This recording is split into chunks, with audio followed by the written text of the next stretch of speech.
Hello friends, मैं हूं गौरव travelling geek से और ये है CMF 65 वॉट ज्ञान चार्जर का रिव्यू। आपने सही सुना। चलिए बात करते हैं डिज़ाइन के बारे में। ये मैंने लिया है ऑरेंज कलर का। जी करेक्ट, ऑरेंज। वाइट नहीं, ग्रे नहीं, ब्लैक नहीं, ऑरेंज। भाई कौन सा चार्जर कंपनी है जो इस कलर में चार्जर प्रोवाइड करता है? CMF। जी हाँ, सही सुना। तो जब मैंने ये कलर देखा आई थॉट चलो यार यही कलर खरीदते हैं। कुछ अलग है यार, मतलब हमेशा ब्लैक होता है, नहीं तो वाइट होता है, मोस्टली तो ब्लैक ही होता है। ऑरेंज कलर का, वो भी चार्जर, वो भी ट्रिपल पोर्ट और वो भी ज्ञान चार्जर, सब कुछ एक साथ। This was very interesting. तो मैंने ये खरीद लिया। ये मैंने लिया लगभग 2 महीने पहले, शायद थोड़ा सा ज़्यादा ही, जब फ्लिपकार्ट पे बिग बिलियन डे और जो दिवाली सेल शुरू था उसी के बीच में लिया है। मुझे इसका प्राइस पड़ा ऑलमोस्ट 2309 रुपये। हाँ करेक्ट, मतलब एग्जैक्ट प्राइस मुझे याद नहीं है, पर क्रेडिट कार्ड का डिस्काउंट पकड़ के जो फाइनल प्राइस था वो इतना ही था। आज जब मैंने ये इस चार्जर का प्राइस देखा फ्लिपकार्ट के ऊपर तो कुछ था 2699, मतलब INR 2699। बट जब ये लॉन्च हुआ था तब उसका प्राइस था 2999। मतलब आप देखो 3000 से प्राइस ड्रॉप हो के 2699 पे आया है और क्रेडिट कार्ड का डिस्काउंट मिला के कुछ 2500 के आसपास आता है। तो क्या सही में ये चार्जर ज़बरदस्त है? क्या इस प्राइस पे वर्थ है? चलो लेट्स फाइंड आउट। तो आपने पहले सुना ही होगा, इसका टोटल आउटपुट है 65 वॉट। ये ट्रिपल पोर्ट में आता है। इसमें एक USB-A और 2 USB टाइप सी पोर्ट्स है। तो USB टाइप C1 जो पोर्ट है वो अगर आप सिंगल लेवल पे यूज़ कर रहे हो तो आपको टोटल आउटपुट आता है 65 वॉट का।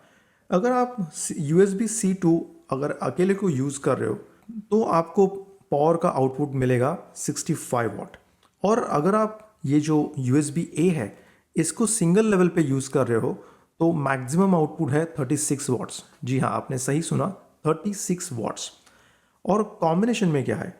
अगर कॉम्बिनेशन में देखा जाए तो अगर आपने C1 और C2 दोनों को एक साथ यूज़ किया तो कॉम्बिनेशन है 45 वॉट प्लस 20 वॉट, मतलब C1 देगा 45 वॉट, C2 देगा 20 वॉट। अगर आप C1 और USB-A ये दो पोर्ट्स कॉम्बिनेशन में यूज़ किए तो आपको ये चार्जर आउटपुट देगा C1 45 वॉट और जो USB-A है वो होगा 18 वॉट। जी हाँ, आपने सही सुना, मतलब ये एग्जैक्टली 65 वॉट नहीं है। अगर आपने C2 और USB-A ये दोनों पोर्ट साथ में यूज़ किए तो आपको पावर आउटपुट आता है USB-C2 का 7.5 वॉट और USB-A का 7.5 वॉट। काफ़ी अजीब है ना, मतलब 7.5 सिर्फ 15 वॉट। अरे यार ये तो 65 वॉट का चार्जर है, तो ऐसे कैसे? बट भाई अभी क्या करें, ऐसा ही है, अजीब है ये। और अगर आपने तीनों पोर्ट्स मतलब ट्रिपल पोर्ट्स यूज़ किए तो USB-A का आउटपुट रहेगा सिर्फ 7.5 वॉट, C2 का रहेगा सिर्फ 7.5 वॉट और जो USB-C1 है वो आपको देगा 45 वॉट्स। मतलब अगर आप तीनों का टोटल करें तो लगभग 60 वॉट्स के पास आता है। ये थोड़ा कॉम्बिनेशन अजीब है और मुझे लग रहा है कि ये जिस तरह का कॉम्बिनेशन दिया है ये सबसे बड़ा ड्रॉबैक है इस चार्जर का। तो चलो अब बात करते हैं कंपैटिबिलिटी के बारे में। तो ये charger basically USB PD PPS support करता है, मतलब 65 वॉट का USB PD और 45 वॉट का USB PD PPS मतलब प्रोग्रामेबल पावर सप्लाई। ये जो स्टैंडर्ड है इन दोनों को सपोर्ट करता है। USB PD PPS mostly phones में यूज़ हो रहा है। मैंने ये 65 वॉट का चार्जर मेरे मैकबुक प्रो के साथ चेक किया है। मेरा मैकबुक प्रो 16 इंच का है और इसको 100 वॉट का इनपुट चाहिए, पर ये 65 वॉट का चार्जर भी इसको चार्ज करता है। हाँ, इट टेक्स टाइम, इतना फास्ट नहीं है जो इतना 100 वॉट का है, स्लोली होता है बट चार्ज होता है। मोस्ट इंपॉर्टेंटली मैंने ये चार्जर नथिंग फ़ोन के साथ भी चेक किया, दोनों के साथ, जो चारा फ़ोन 1 है उसके साथ और जो फ़ोन 2 है उसके साथ। फ़ोन 2 में इसका ज़्यादा बेनिफिट है क्योंकि phone 2 USB PD PPS 45 what को सपोर्ट कर रहा है और ये जो चार्जर है वो इसको पूरा का पूरा 45 आउटपुट दे रहा है। ये मैंने देखा है।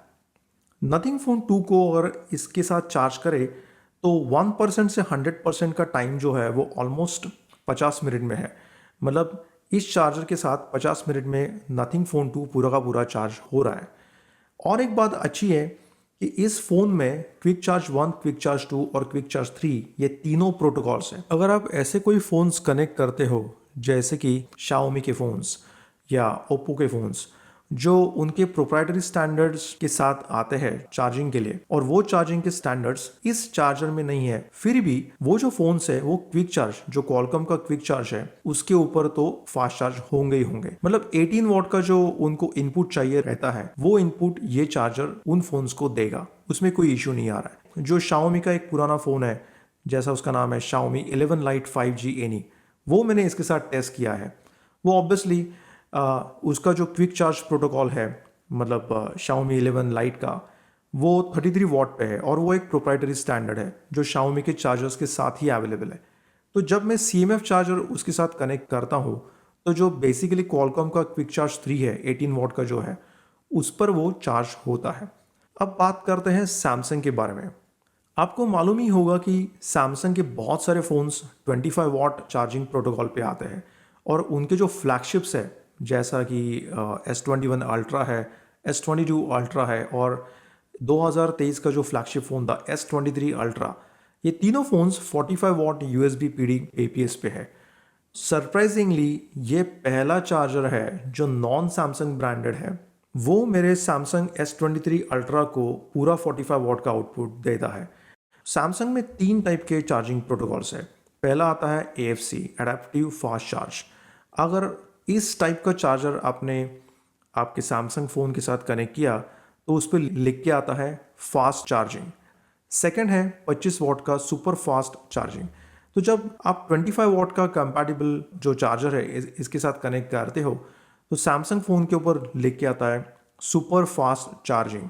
और जब आप 45 वॉट का compatible charger Samsung S23 ultra को कनेक्ट करते हो तो उस पर लिख के आता है सुपर फास्ट चार्जिंग 2.0। जी हाँ, करेक्ट। एंड सरप्राइजिंगली ये चार्जर और ये जो केबल है इनिशियो का एक 100 वॉट का चार्जिंग केबल है जो नॉन सैमसंग ब्रांडेड है, इन दोनों को अगर मैंने कनेक्ट किया मेरे सैमसंग S23 अल्ट्रा को तो ये चार्जर S23 अल्ट्रा को 45 वॉट में चार्ज करता है, वो प्रोटोकॉल के अंडर। तो दिस इज़ रियली गुड। अभी 45 वॉट 25 वॉट का जो क्या बोलते हैं जो डिबेट है वो तो सही है, क्योंकि 45 वॉट चार्जिंग प्रोटोकॉल सैमसंग में 25 वॉट से टोटल चार्जिंग टाइम सिर्फ 10 से 12 मिनट ही कम है। बट हाँ, अगर आपको सुपर फास्ट चार्जिंग 2.0 यूज़ करना हो और वो भी एक नॉन सैमसंग चार्जर के साथ, तो ये चार्जर सही में परफेक्ट है। और एक फ़ोन मेरे पास है, वो है iQOO 12, जिसका रिसेंटली अनबॉक्सिंग मैंने किया है। उसका अनबॉक्सिंग वीडियो अगर आपको देखना हो तो टॉप राइट पे क्लिक करना। तो iQOO 12 का भी एक एडवांटेज ऐसा है कि iQOO 12 120 वॉट का चार्जिंग प्रोटोकॉल सपोर्ट कर रहा है। उसके साथ जो चार्जर है वो भी USB type C to type C है। जब मैं ये GAN चार्जर, मतलब ये जो CMF का 65 वॉट का चार्जर iQOO 12 के साथ कनेक्ट करता हूँ यही केबल के साथ जो इनिशियो का है 100 वॉट का, तो iQOO 12 अप्रॉक्सीमेटली 35 से 40 वॉट का इनपुट ले रहा है, और टोटल जो उसका बैटरी चार्जिंग स्पीड है, मतलब 1% से 100% तक, वो मैंने मेजर किया है सिर्फ 45 मिनट्स। तो गाइज अब देखते हैं कि इसके निगेटिव पॉइंट्स क्या है।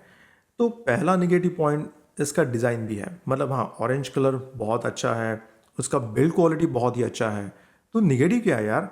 तो निगेटिव है इसका हॉरिजॉन्टल डिज़ाइन। पता नहीं यार, मैन्युफैक्चरर्स को हॉरिजॉन्टल चार्जर्स बनाने में क्या इतना आनंद होता है, वर्टिकल क्यों नहीं?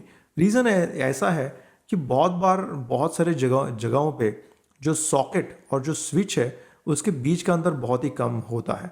ये मैंने अपने घर में भी एक्सपीरियंस किया। जहाँ पे मैं रह रहा हूँ वहाँ के सारे सॉकेट्स और स्विचेस लीग्रांड ब्रांड के हैं, और ये काफ़ी मिनिमल डिज़ाइन में आता है। तो प्रॉब्लम इसमें ऐसे होता है, जब ये चार्जर आप इस सॉकेट के अंदर कनेक्ट करने की कोशिश करते हो, इसके विड्थ के वजह से ये जो स्विच है वो भी स्विच ऑन होता है। तो बेसिकली जो ये चार्जर है वो थोड़ा सा स्विच का पार्ट कवर कर रहा है।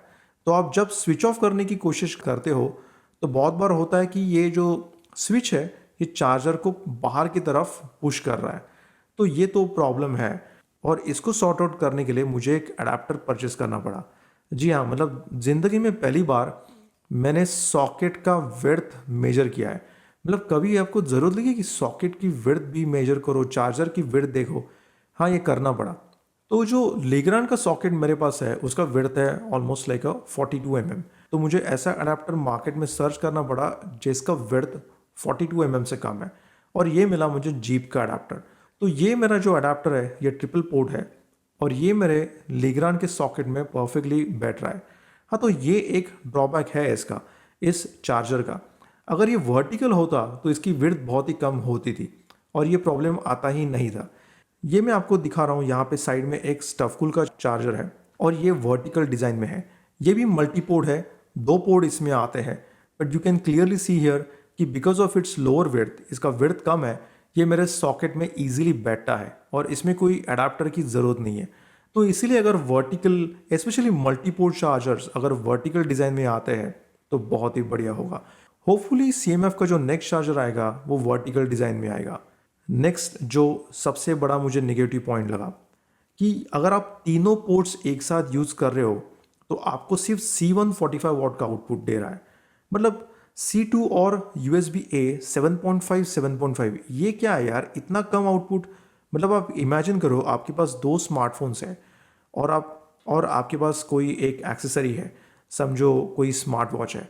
तो स्मार्ट वॉच को तो कोई इशू नहीं आएगा क्योंकि उसका इनपुट काफ़ी कम होता है। बहुत सारे smart watch 2.5 what 3 what 5 what इसी तरह के चार्जिंग इनपुट पे चार्ज होते हैं। पर C2 को क्या करें, C2 सिर्फ 7.5 वॉट आउटपुट दे रहा है, दैट्स क्वाइट लो। तो ये एक बहुत बड़ा इशू है। तो मुझे ऐसे फील हो रहा है कि अगर आपको तीनों पोर्ट एक साथ यूज़ करना हो तो नहीं यार, ये चार्जर बराबर नहीं है। तो ये एक बहुत बड़ा इशू है। हाँ, अगर आपको C1 और USB-A, अगर ये 2 पोर्ट्स हमेशा की तरह एक साथ चार्ज करने हो तो इशू ही नहीं है, क्योंकि फिर आपको USB-A में 18 वॉट आएगा और USB-C1 में 45 वॉट का आउटपुट आएगा। पर तीनों करोगे तो डेफिनेटली इशू है। तो जो इसका एडवांटेज था ट्रिपल पोर्ट GAN और कॉम्पैक्ट चार्जर, वो शायद यहाँ पे ब्रेक हुआ है। तो ये चार्जर एग्जैक्टली किसके लिए है? अगर आपके पास एक लैपटॉप है जो USB Type-C पे चार्ज हो रहा है और आपका स्मार्टफोन भी Type-C पे चार्ज हो रहा है, तो यार ये सही में एक ग्रेट चार्जर है, क्योंकि लैपटॉप को ये 45 वॉट आउटपुट तो देगा ही देगा और बेसिकली आपके फ़ोन को 20 वॉट का आउटपुट देगा। अगर आपके पास एक स्मार्टफोन है जिसको मैक्सिमम 45 वॉट का USB PD आउटपुट चाहिए, और अगर आपके पास कोई एक्सेसरी हो जिसका चार्जर आप USB-A में कनेक्ट करोगे, तो हाँ, ये चार्जर आपके लिए भी सही है। तो इस 2 टाइप के सिनारियोज में तो ये डेफिनेटली एक सही चार्जर है। तो आपको लेना चाहिए या नहीं, ये तो आप डिसाइड करोगे। मैंने तो ये लिया है, मैं तो ये यूज़ कर रहा हूँ। ये एक अच्छा खासा हैंडी चार्जर तो है। तो गाइज़, ये था CMF 65 वॉट GAN चार्जर का रिव्यू। अगर ये वीडियो आपको अच्छा लगा तो कमेंट करना मत भूलना, इस वीडियो को लाइक करना मत भूलना और इस चैनल को सब्सक्राइब ज़रूर करना। तो चलो गाइज़, मैं हूँ गौरव, साइन ऑफ कर रहा हूँ। फिर मिलेंगे अगले वीडियो में।